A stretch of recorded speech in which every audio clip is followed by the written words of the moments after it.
Aditya, I would request you to take from here. Okay, sir. Thank you so much. So we'll wait for a few minutes. Like we'll wait for a couple of minutes more, after which we can start. Okay. Yeah, hello Sir, everybody. I've joined back. yeah, sir has also joined. Yeah.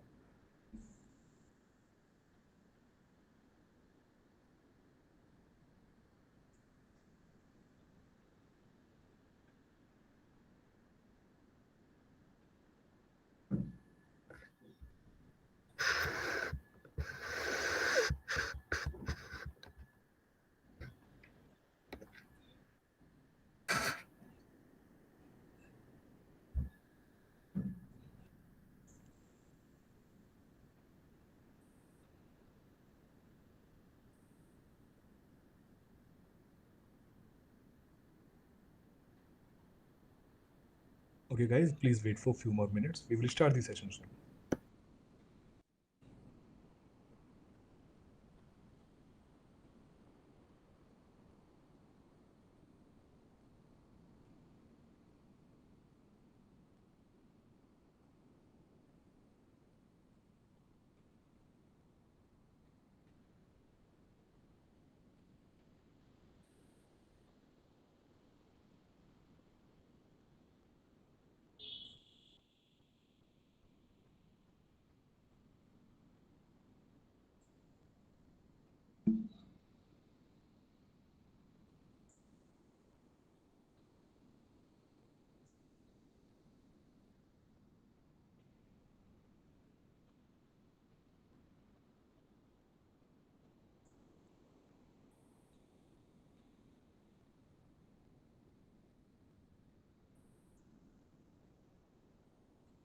Yeah, Aditya, now we may start. Yeah, sure, sir. Okay. So, hello and good. Wait. Let me turn on my cam.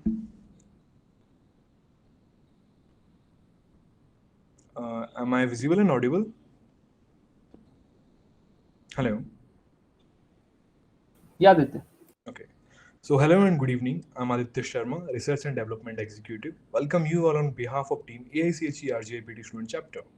Firstly, we would like to thank you all for joining us on today's interactive session on hydrogen economy.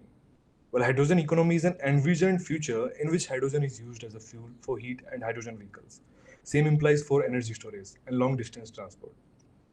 Well, before moving any further, I would like to request all participants to mute themselves. And at the end of this webinar, we will have a Q&A session. In case of any queries or questions, you all are requested to type in the chat box, else you may raise your hands. So we will try our best to take all the questions. Now, without further ado, let me introduce our esteemed speaker for the session, Dr. Pramod Paliwal sir. He is fellow CIM and professor and DN at School of Petroleum Management, PDU. Well, he has done his MBA and PhD in marketing from Mohanlal Sukhadia University and joined ACC Limited as a marketing executive from 1991 to 1998. Later on, he joined PDU's Schools of Management, and along with it, he is a fellow of the Chartered Institute of Marketing, the UK since 2011. He's also on the panel of the chair of Indian Studies Abroad in Energy Studies at the Indian Council for Cultural Relations, Ministry of External Affairs, Government of India. Dr. Paliwal is highly skilled in the petroleum and natural gas distribution sector with exceptional experience and knowledge of the same. He is a very great author and researcher, published several research papers and books related to the field of management, marketing, and energy. His contribution to the industry is mismatched. World Council of Corporate Governments, London, UK, awarded the certification for corporate directorship in 2012. With this, I would like to invite Dr. Pramod Paliwal, sir. Sir, mic is over to you, please. Thank you, Aditya. Thank you, everyone. Thank you, everyone at SHE RGIPT chapter. It's good to be with all of you at RGIPT. I remember that when we started our school in 2006, during the same time, RGIPT was also getting established. And we consider RGIPT as one of our twin institutions working in the same domain. So it's always a pleasure to uh, contribute anything that we can do for RGIPT and for the future energy soldiers of the nation, future technology soldiers of the nation. So thank you, Aditya, once again for a very generous introduction. I always consider myself as a student of management, as a student of marketing, as a student of energy sector studies. Unlike you, who are the members of this chapter, I'm not an engineer. So my discussion largely is based on the techno-managerial aspects of the energy sector. And the same I intend to do today also. When I was approached earlier, the idea was that I deal something on natural gas business, but I thought that, well, let us deal with a topic which is very, very contemporary. And at the same time, it is also not very far away from natural gas, oil and gas for that matter. So what I'm going to do is maybe for next 40-45 minutes, I have a small presentation with me, and I will take you through the contours of hydrogen economy. Of course, I shall start with something that is a little broad-based, little generic in nature, and that will help me in building an argument. So I'll start with the aspect of energy security, the typicality of oil and gas sector, the challenges faced by the sector. Then I'll also talk about how the oil and gas sector and the global automobile industry are very symbiotic in nature. That will lead us to the discussion on energy transition. With energy transition, I shall then pick up the aspect of transition, a gradual one towards hydrogen. And then we shall discuss the entire gamut of what happens in the hydrogen economy. And I would be glad to take questions from you. Hope I would be able to answer some of your questions. Maybe if not technical ones, I will try and answer questions which are largely based on the managerial aspects, techno-managerial aspects, regulatory for that matter. And of course, that should also give you another perspective. Being engineers, you also require some other kind of perspective. That's what I'll try to do. So give me a moment and I'll share my presentation with you, and we shall start the discussion, which is my part to be there.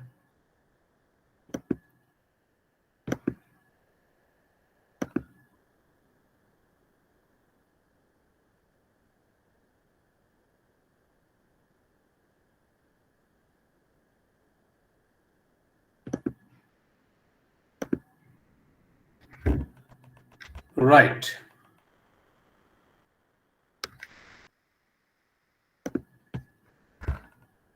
So let us start with energy security. And many of you would be knowing this is the most basic definition of energy security, which is expressed by reliable, affordable access to all fuels and energy sources. So whenever we are talking about energy security, we are talking about availability, accessibility, affordability, and acceptability. First of all, energy should be available in whatever source it is possible. After being available, it has also got to be accessible to all of us. If there is an energy source and which is not accessible to us, it doesn't adds up and doesn't really contribute to energy security.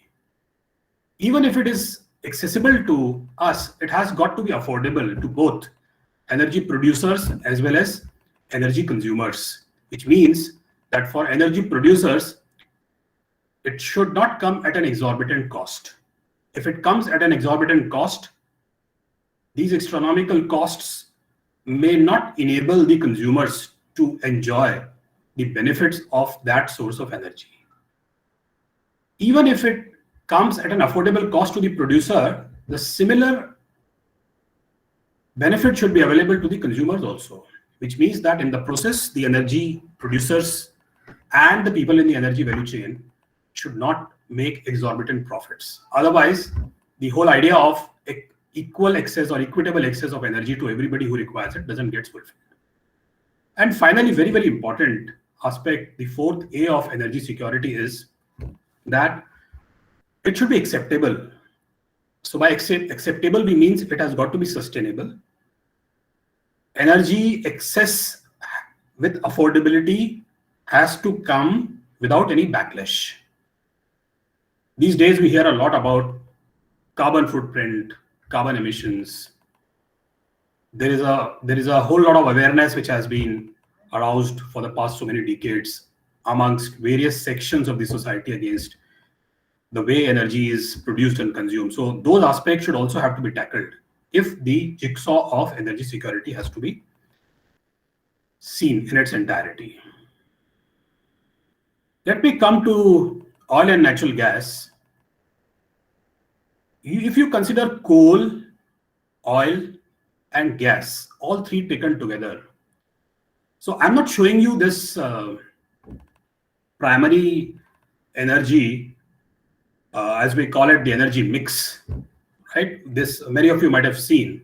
But if you worldwide, if you calculate, if you add up all three, so the energy that comes from all these three sources, primary energy, coal, oil, and gas, that constitutes to about 85% plus. Rest is all your nuclear and renewable and things like that. Now here, you would appreciate that even today, our dependence towards fossil fuels is 85%. The day when we are discussing the hydrogen economy here, the day where somebody else in some other part of the world would be discussing renewables, hydrogen, we are facing the reality that 85% is, and it's a substantial figure. And this figure has hardly changed over decades now, which talks about our dependence.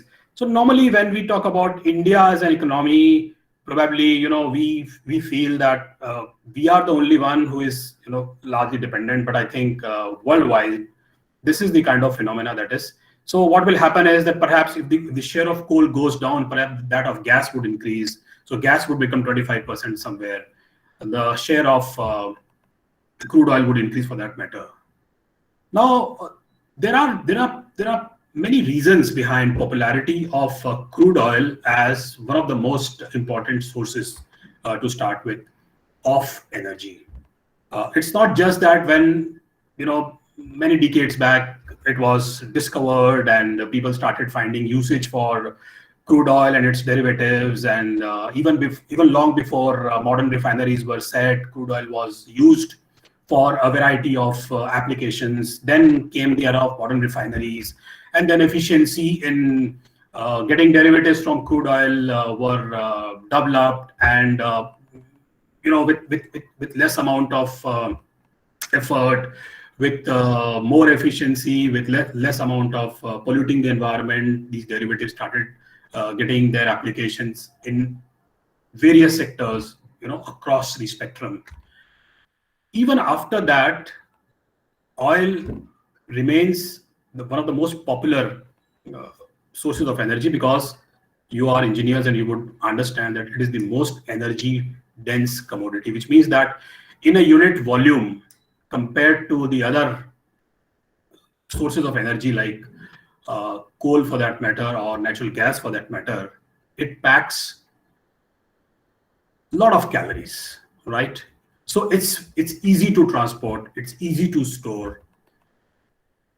You would appreciate that, and I sometimes call it, sheer luck, or maybe the return to the hard work of human being by nature, that at the time oil was discovered, simultaneously internal combustion engine was also invented. And what we saw was that an immediate consuming sector was developed. I'll discuss that about this more in my next slides.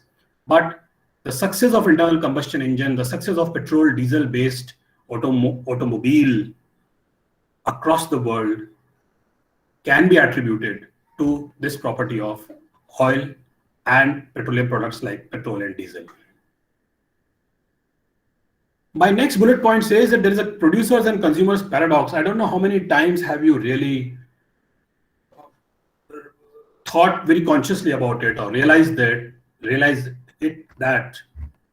which are the most consuming nations or consuming populations in this world? It is India, it is China, Indonesia, right? And where do we get oil? We get oil in Middle East. We get oil in parts of Africa. There is also substantial amount of oil in America for that matter. Now, wherever oil is found, the consumers are less there. But wherever there are more consumers, you don't have oil. We, for instance, import 80% plus of our crude oil requirements. It's a paradox. And it's a paradox that has been created by nature, right? So fossil fuels are a naturally occurring phenomena. There is very less that human beings can do anything about it. Human beings can only extract it and then later on do something as a part of this value chain. But where they would be found, it's entirely upon nature. And it's a paradox. And this paradox actually adds to the complexity of oil and gas based economy. And this complexity is that both oil and gas have to be transported over long distances. Then there are costs associated with that. Then there is a geopolitics. Then there is an entire economy which has its own implication in terms of pricing, in terms of storage, in terms of output, right? In terms of collusion amongst producers, and a whole lot of aspects. But the carbon footprint challenge will ever remain, always be presented when it comes to crude oil, and even to some extent gas also, because extraction alone also requires a lot. It's an energy intensive process, and it itself requires a lot of energy, right? And despite all the advancement that have happened in the area of CCS, like carbon capture and sequestration, and for that matter, trying to bring about efficiency in upstream operations, both during the production, during the refining, and during the consumption, there is a significant amount of carbon footprint. So there are opportunities and challenges both for oil and gas sector, and many of those opportunities and challenges are known to all of us. For instance, one of the challenges to reduce carbon footprint was that can the largest consuming market, or the largest consumer, that is the automobile, do something about it?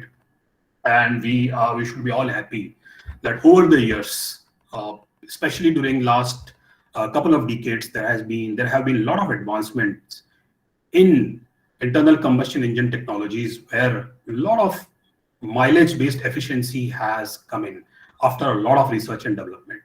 So the average that is given by the cars and other automobiles, particularly passenger cars, has gone up like anything. Gone are the days when people would be satisfied with an average of 10 to 12 kilometers, or maybe at the most 15 kilometers per liter. But now they are talking anywhere between 20 to 25 kilometers to a liter, which means that the averages have gone up, ranging from 60% to 100% in some cases. So these are the challenges which were tackled by this sector, and there are many other challenges which are also being tackled. Perhaps we may come across those when we come to the next slides. Now, as I was telling you, this oil industry and automobile industry both developed simultaneously, and hence it can be said that they have almost a symbiotic kind of relationship. You would know that more than half of petroleum products are used for transportation, which means that just for a moment imagine that if there were no transportation sector today, or if by some mandate somebody says that, well, transportation sector will not use oil from tomorrow, or the petroleum products from tomorrow, what happens to the output, right? Or why would somebody be motivated to have an output if there is no consumer present? Because 50% plus consumer is the automobile sector. Now, that means that less than half is used for non-transportation purposes, like as a feedstock for industrial purposes, for power generation, and other usages. Incidentally, when you talk of the transportation, the automobile sector itself, within that, more than 90% of the energy comes from petrol products, and about 10% or less from non-petrol products. So maybe there you are talking about some exotic, fluids, or you're talking about ethanol, or you're talking about, hydrogen fuel cells today, right? Now 90% dependence of the transportation. Best, the Tesla's annual results have just come. Yes, they've been able to sell more cars compared to last year. They've been able to make more profits. though they might not have made any profits, they rather made losses in Bitcoin, but they made a lot of profits in electric car business. However, having said that, if you look at figures, last year's figures, you would find that less than 2% of the total cars sold last year was the came from the electric car segment. Okay, so I'm not trying to pose a picture that I'm for electric cars or I'm for internal combustion engine based cars or not. No, don't judge that. What I'm trying to tell you is giving you a factual scenario, right? Now, having known the petrol, diesel, and the internal combustion engine story, over the years there have been shifts. Okay, there are certain factors responsible for those shifts, which we shall soon see. One of the major shifts has been an inclination of consumers across the world towards small cars. Earlier, the small car phenomena was attributed only to India, that it's only the Indian consumers, maybe they would like to go in for small cars. But gradually, many consumers across the world, even in developing economies like that of the North America and Europe, have gradually started going towards small cars. From car manufacturers' point of view, producing a small car as compared to a large car gives them less margins because fixed cost remains same. Many a time the powertrains remain the same. You just have to actually produce small cars. The manufacturing systems remain the same. They were earlier less inclined to produce small cars, but then you have to bow down to the wishes of the consumers. And one of the reasons people moving towards small cars was that they were also becoming conscious towards fuel efficiency, becoming conscious towards pollution and things like that. The second shift was electric cars, which is gradually springing up. The sprouts of green shoots are being visible. Is hydrogen the third shift? Let us try and see that. But before that, very quickly, we'll see that what were these major drivers which made this shift from hydrocarbon fuels to alternative fuels. So whenever we are discussing alternative fuels, we are discussing renewables, we are discussing hydrogen, we are discussing electric cars, which actually is a secondary application of energy, right? Of course, the first major driver was worldwide that people started looking towards what is known as energy independence. We would like to get a freedom from oil shocks. Oil shock which started when the Suez Canal was disrupted in the early 70s. Right from then, there have been discussion about that. Can we decouple ourselves from the vagaries of or the uncertainties of the oil-producing nations who at times, and we are not necessarily looking at these pandemic times, we're looking at a longer time frame, past one also and the future one also. Can we do something where our dependence on oil and gas both can be reduced, right? First, dependence on oil, maybe if we have gas, can we shift towards that? And even from there, if you don't have it, can we shift towards something else? Efficiency, of course, again, efficiency from the point of view of cost efficiency, which actually has yet to come. Efficiency from the point of view of less polluting, and also efficiency in terms of where every bit of energy is used. Petrol engines, it is said that when a lot of energy gets wasted into into heating, into other usages which are unintended usages for that matter. Carbon footprint had remained a major driver, and of course, when there is technology available, when R&D has given its fruits to people, when people have discovered that how lithium-ion batteries can be made more and more energy dense, can be made lightweight, for that matter, can hydrogen fuel cells, which are an offshoot of technological and research and development efforts of people across the world, people like you, people like who are working in energy engineering, people who are working in gas engineering, people who are working in mechanical instrumentation engineering, digital technologies. So can we really leverage on the benefits, right?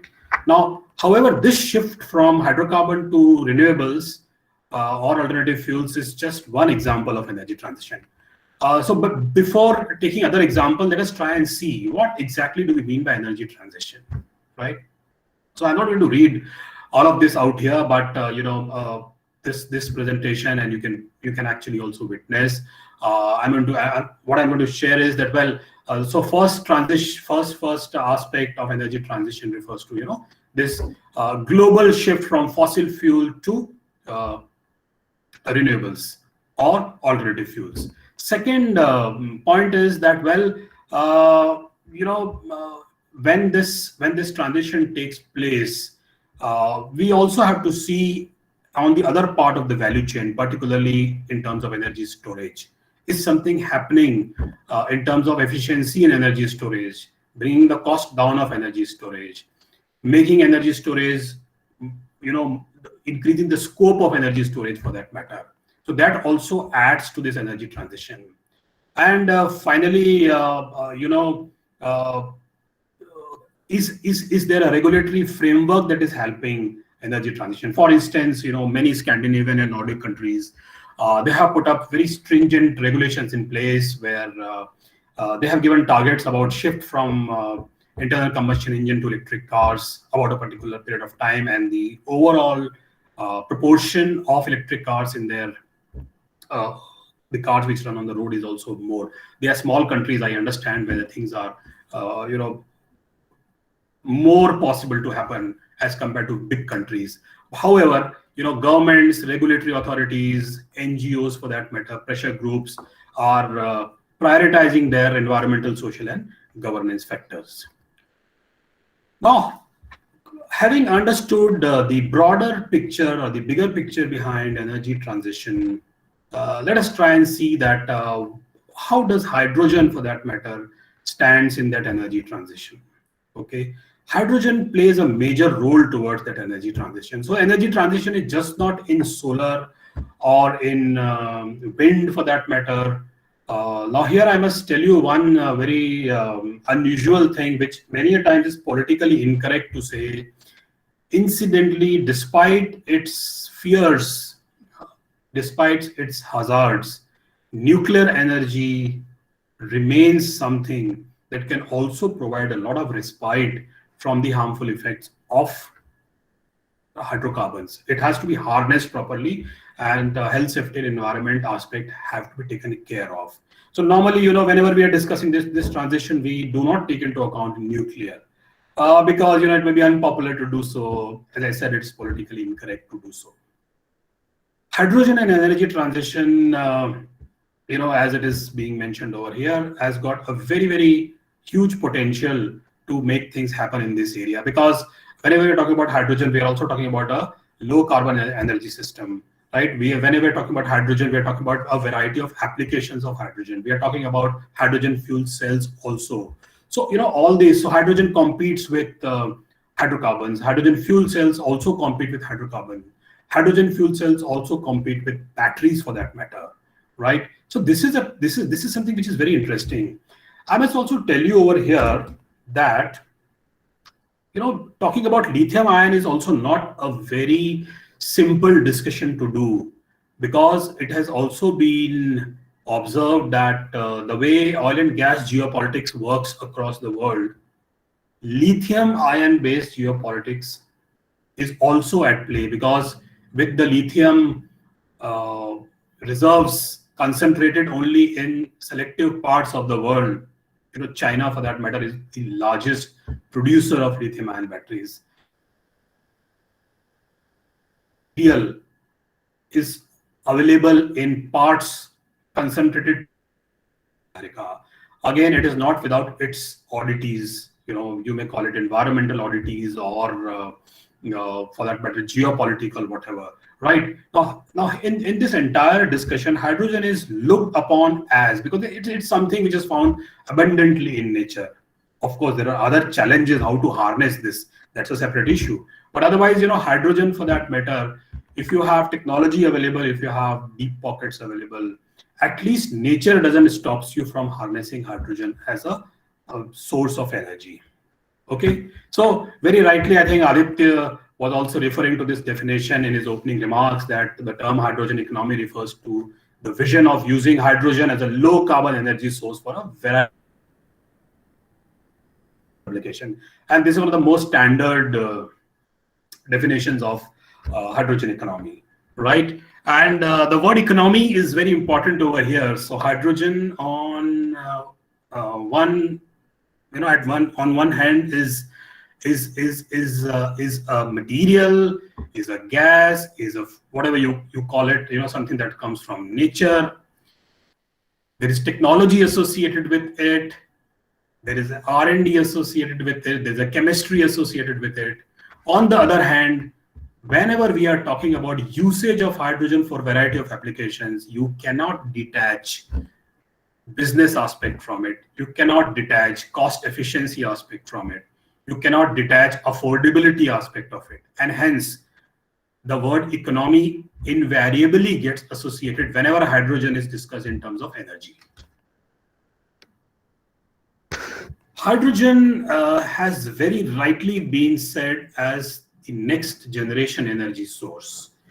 Why it is important is because it is deemed to be a versatile energy carrier, right? With good amount of energy density, not as energy dense as oil or petroleum products like petrol and diesel are, but significantly high energy dense as compared to natural gas. Okay, so it is twice that of natural gas. Now, it can be used as a fuel that supplements the existing polluting fuels, which are largely hydrocarbons, in a variety of applications. Whenever we are discussing hydrogen, we normally have to look at hydrogen from the point of view of how hydrogen is being produced. And the way hydrogen is being produced also get itself a classification where you have gray plus brown hydrogen, and then you have blue hydrogen and green hydrogen. So, gray hydrogen, today majority, almost 3/4 of hydrogen comes from fossil fuels itself. So, any discussion on hydrogen economy today just cannot be detached from fossil fuels. As I said, I'm not an engineer like yourselves, and I would hence not get into the intricacies of the manufacturing processes of hydrogen from fossil fuels. But I think many of you would be aware of it, that fossil fuels are used for manufacturing of hydrogen or production of hydrogen. Then there is a brown hydrogen, which is formed through gasification of coal and lignite. Actually, as you would appreciate, there is this popular term called coal gasification. Coal gasification is seeking more efficient use of coal, okay, rather than using coal in its original form. Gasification is done and it is used so that more efficient usage can be ensured. So similarly, hydrogen is also produced by gasification of coal and lignite. Then, gray, brown, or maybe the black, which pollutes most, actually account for more than 99% of the hydrogen production today, right? However, if during the usage of fossil fuels towards production of hydrogen, if something is done to negate the after effects of carbon emission in the process, and say, carbon capture and sequestration technologies are applied for reducing the impact of the carbon emissions, perhaps we may say that, okay, what you've done, try to do is you have negated those after effects. So that kind of hydrogen can be called blue hydrogen. However, the most desirable form of hydrogen, most desirable, not necessarily possible today, is green hydrogen. So water is abundantly available. You apply electrolysis to water, break down water into hydrogen and oxygen through a process. That process also requires a lot of energy. But if that energy is coming from renewables, which means that the end-to-end value chain is almost carbon neutral, end-to-end value chain, right? Almost carbon neutral. You cannot make it zero always, but almost carbon neutral, right? Now, the top 10 countries account for 70% of the hydrogen demand. China, USA remains one of the major consuming nations. India also, through some of its organizations like Indian Oil, they are making their own efforts towards getting gradually towards hydrogen economy. In fact, long back, Indian Oil started a project which is also a very successful project of mixing hydrogen, for instance, with natural gas, and reducing the dependence on natural gas to that extent, because hydrogen was available right? We will talk about Reliance in the coming slides. A snapshot of the hydrogen value chain. So when you talk about value chain, you're talking from the again end to end, right? From manufacturing to the usage part of it, so upstream to downstream, and so there are processes, and I would not like to go into the details of these processes. So thermochemical process, electrolysis process, which results into conversion of chemicals, production of hydrogen, liquid hydrogen, ammonia, and then transporting that through trucks, trains, pipelines, and tankers, and then storage also have to happen somewhere in between. So there are storage systems which have been developed or which are being in the process of being developed. Because hydrogen as a material has to be handled in its desirable form, right? And then comes to the downstream part, that there are a variety of applications, industrial applications, mobility, power generation, and gas, energy for that matter. And within industrial application, you have the metals, metallurgy, refining, chemical production, mobility. It can be used again across a variety of vehicles. Again, also through hydrogen fuel cells. So it can also be used for power generation for that matter. And we'll talk about this a little more in the coming slides. So whenever we are discussing the aspect of harmful effects of carbon footprint, so we always aim for what is called decarbonization. In fact, some time back, I and one of my colleagues, we had worked on a very challenging question of decarbonizing the coal value chain. It's a very difficult subject to handle. Coal is in itself is such a polluting material. Now, how can some effort be made towards decarbonizing the coal value chain itself? Well, we had discussed a variety of aspects over there. So my point is that even if coal is being aimed at being decarbonized, obviously there is a lot of expectation from the way other hydrocarbons are being used, right? Now, what are the challenges towards decarbonization? We all know that natural gas is not completely carbon free. Renewables have intermittent problems. Okay, so solar is not available during night. Wind speeds are an issue. We discussed transportation of energy over long distances, right?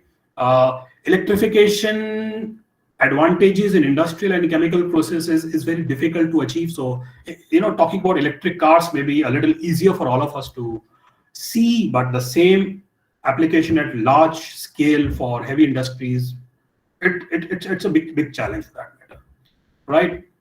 Similarly, heavy duty transportation, also electrification is difficult. And, our dependence on carbon intensive fuels for that matter poses its own challenges. The hydrogen can, of course, decarbonize through all these things based on its variety of applications and higher energy efficiency, and it's lighter than gasoline for that matter, and it can be used also as a feedstock for chemicals, high energy density, right? Largely carbon free, and especially if you're able to achieve that goal of producing green hydrogen, nothing like it. Okay, and it's also versatile for that matter. Now, hydrogen production, and what I'll also do is I'll share this this presentation with the organizers, so it could be available for your reference for that matter. And hydrogen, the most should I say obvious way of producing is through electrolysis process. But then, as I said in the past slide, that it can also be extracted from fossil fuels and biomass. The production cost also varies based on where you are getting your hydrogen from.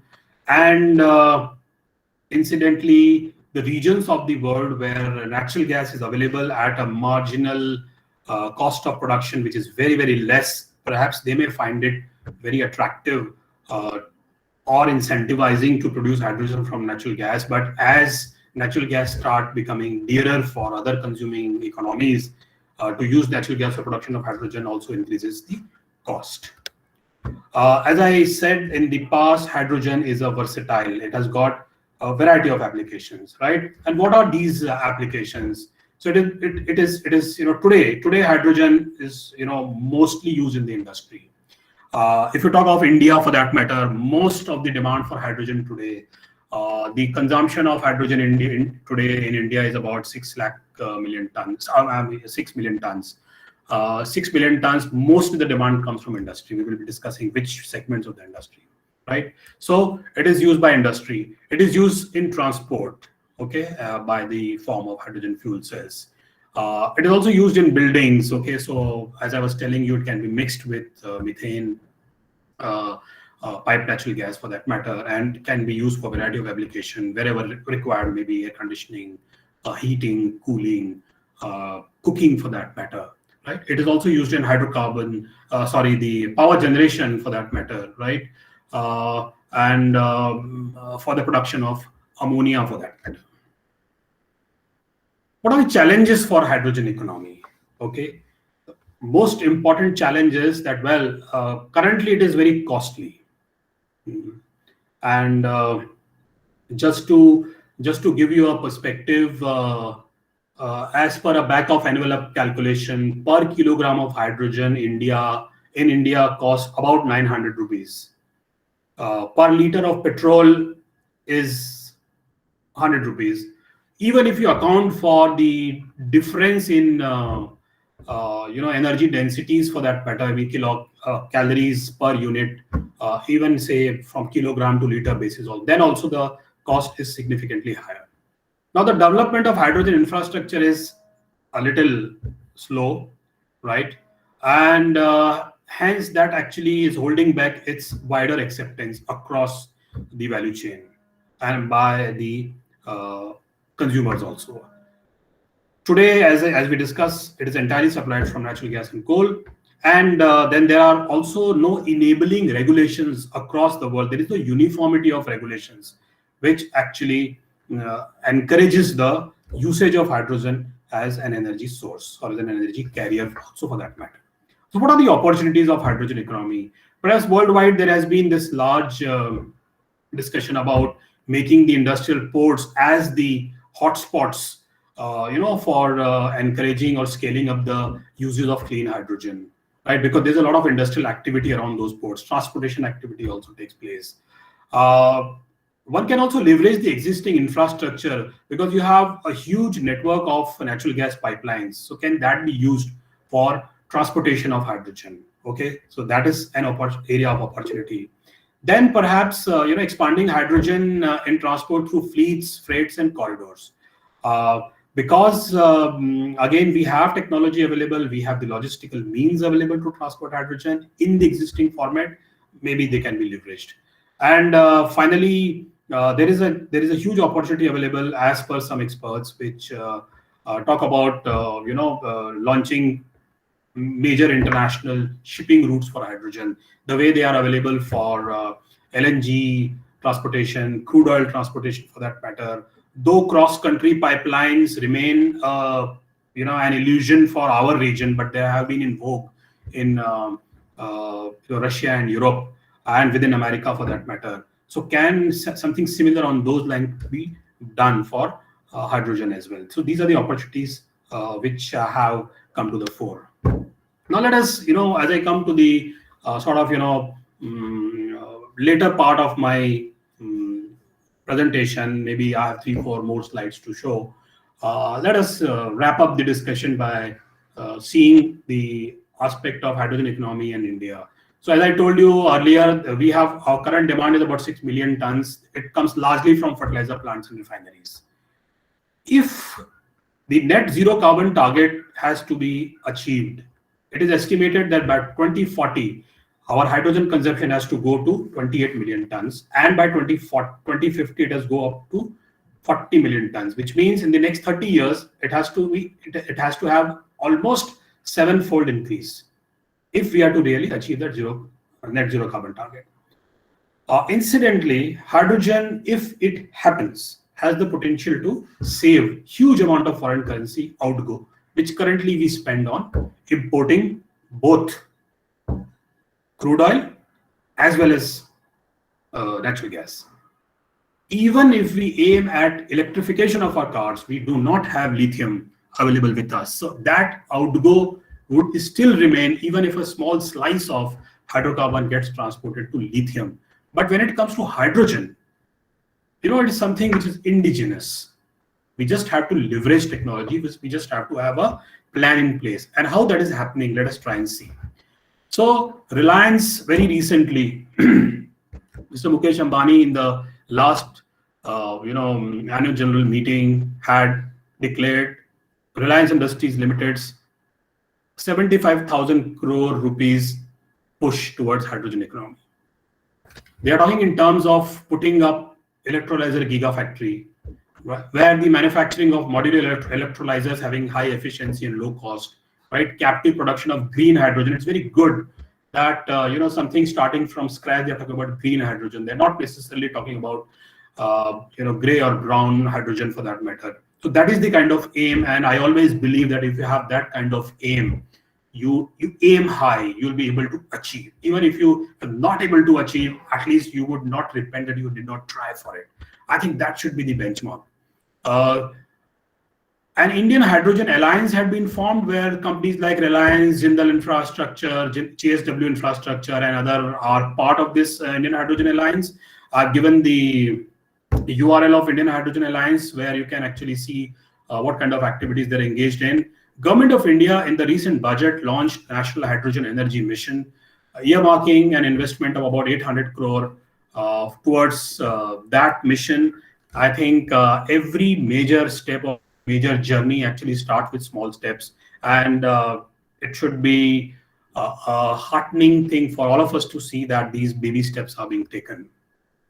Well, finally, the Indian Hydrogen Alliance has been in discussion with the Government of India, where it is aiming at putting up a national electrolyzer capacity in the range of 15 to 20 gigawatts. Incidentally, that is not something that is not doable, which means it is entirely achievable.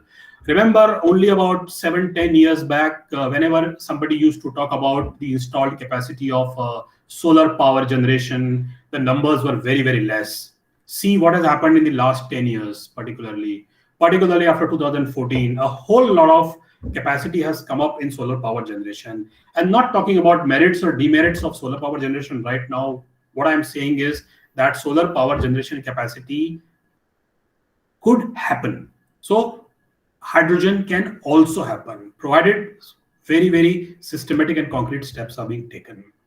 Now, contextualizing with over-dependence on crude oil, over-dependence on natural gas, and maybe a prospective over-dependence on lithium-ion batteries also. But hydrogen is one fuel which at least will not make you dependent upon anybody. You can yourself be self-dependent or independent towards production of hydrogen, as I said, provided you have that entire structure in place, right? Incidentally, when it comes to production of green hydrogen, and we talk about an end-to-end value chain, and we talk about using electricity for electrolyzers. Incidentally, today we have solar power, which is very, very cheap. The prices in some recent bids have gone down at even sub ₹2 per unit levels. So if, for example, in future we have a lot of solar energy available, and that storage systems are also possible, because if during the non-peak hours, if you are still producing solar energy, can you store them with efficiency, and can all that be used towards these electrolyzer gigafactories where you can produce green hydrogen? Of course, the challenge is that in the production of hydrogen, in the transportation of hydrogen, and ultimate usage of hydrogen, you have to take care of health, safety, and environment aspect, because it's a highly inflammable material. There are lots of issues which I would not like to, as per the scope of my discussion, try to tackle on. But as being engineers, you know that health, safety, and environment issues are very, very crucial for people associated with this process to be tackled, right? Well, these are the references and credits that I had used for my small talk with you. Incidentally, I must mention that the 3 graphics about hydrogen value chain and the versatility of hydrogen comes from my former student Abhinav Sengupta, who works for PwC now, and courtesy him, I have used these 3 slides. Well, this is what I had to say. What I'll do is I'll stop sharing the presentation so that we can both see each other. At least I have not been able to see you while I was making this presentation. Give me a moment.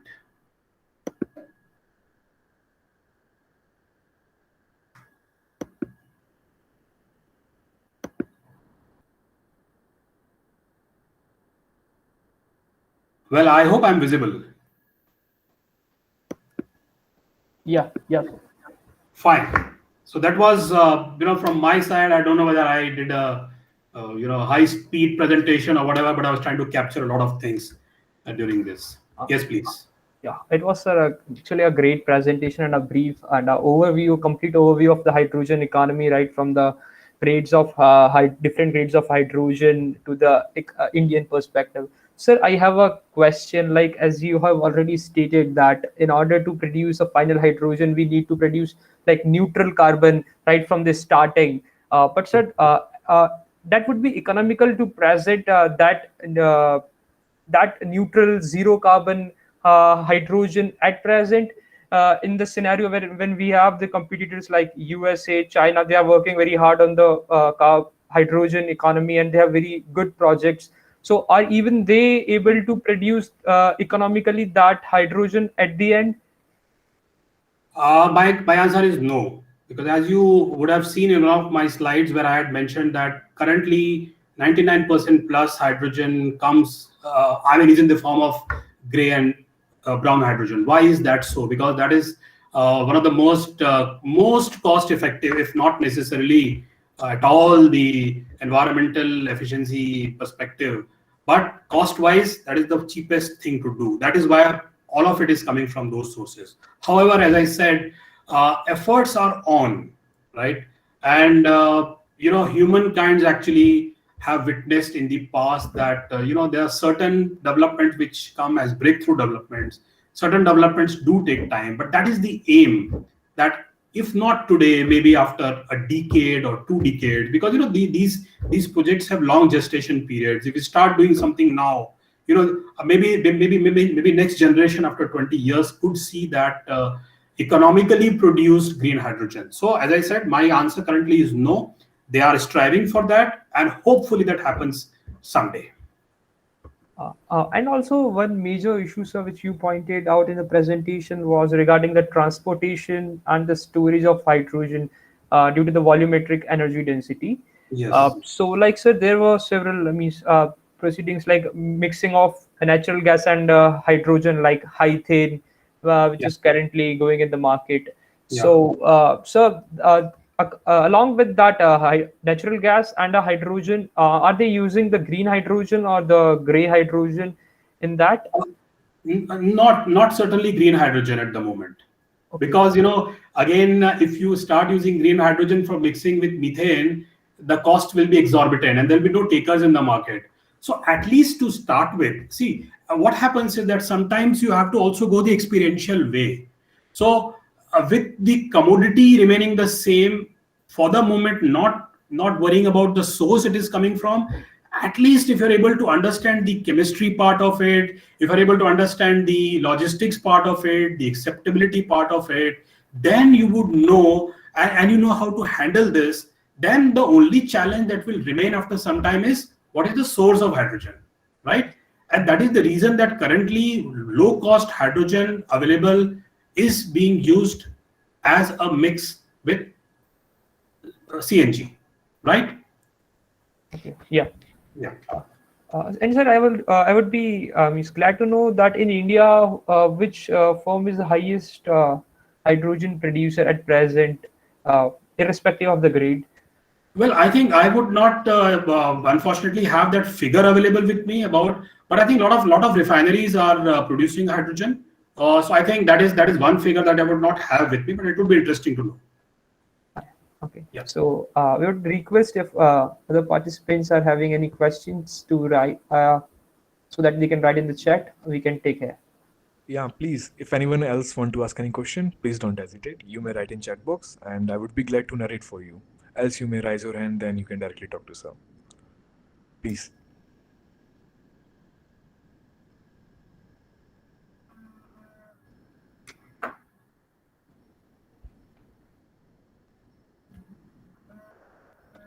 Well, one of the objectives of such kind of sessions also is that if the interaction doesn't take place today, at least that would enable the participants to open new vistas of thinking. So perhaps if not today, after going back from here, they may go to library, they may go to the internet-based sources, they may try and find out what is happening in production, storage, logistics, application area. So even if the questions are not coming, I'm not amused at all. Right? It happens. Even when we were students, in questions coming immediately would have been a little bit of a challenge. So that's absolutely fine. Yes, sir. Yes, and we are sure that today's session would definitely add major insights to all of our participants about hydrogen economy. I would be happy if that happens, and I think you are the ones, all of you who are energy soldiers of the nation, who will be contributing to the industrial development. And perhaps at this stage, if you are discussing these aspects, perhaps you have a career spanning maybe 40 years plus. A lot of exciting things are expected from all of you. Yes, sir. And I would like to thank you for your insightful presentation today. We are Yeah. extremely, yes, sir. Thank you so much, and my best wishes to all of you. God bless all of you, and we will find other opportunities. If some of you are traveling towards Gandhinagar, or if some of you are from Gandhinagar, Ahmedabad area, you're most welcome to visit Pandit Deendayal Energy University. We'll be glad to host you. Hopefully, physical activities start as soon as possible. Right. All the best. God bless. Thank you so much. Bye. Thank you, sir. Thank you. Thank you so much. Right. And thank you, participants, for your patience and presence. Thank you, guys. Thank you, all of you.